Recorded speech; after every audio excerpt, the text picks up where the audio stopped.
हमजा ठीक हो तुम? ये हमजा खड़ा है, उस दिन मेरे आगे गाड़ी में जा रहा था, ये चलती हुई गाड़ी से नीचे गिरा, इसकी नाक की हड्डी टूटी, हाथ की हड्डी टूटी। मैंने इसको फोन किया, मैंने कहा हमजा ये क्या किया तुमने, एहतियात क्यों नहीं की? कहता है नवाज शरीफ पे हमारी जान भी कुर्बान है। हमजा अल्लाह तुम्हें सलामत रखे, अल्लाह ताला आप सबको सलामत रखे।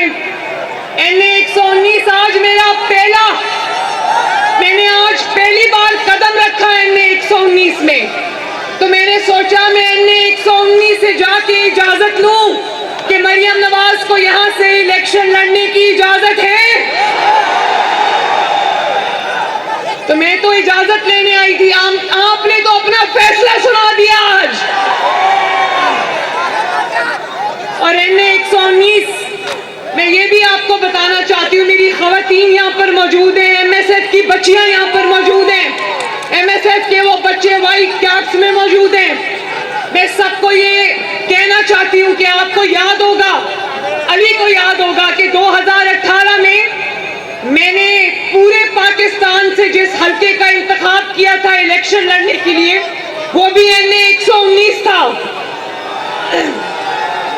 और अली मेरा कवरिंग कैंडिडेट था, मुझे उन्होंने उठा के नाअहल कर दिया। मेरे पास कभी कोई ओहदा नहीं रहा, कोई हुकूमती ओहदा नहीं रहा, लेकिन नाअहल ऐसे कर दिया जैसे मैं हमेशा से किसी हुकूमती ओहदे पे रही। मेरे पे इल्जाम ये था NA 119, अब ये मेरा घर है तो मैं घर वालों से बात करने आई हूँ। मेरे पे एक वाहिद इल्जाम था कि बाप के साथ खड़ी क्यों हुई हो। तो बताओ NA 119 कि मुझे इसी तरह अपने वालिद का साथ देना चाहिए था ना, चाहे जान चली जाती, कुर्सी चली जाती, कुछ चली जाते, लेकिन मैं अपने वालिद के कदम से कदम मिलाकर चली। और आज अल्लाह ताला का शुक्र है कि मैं आज फिर आपके दरमियान मौजूद हूँ।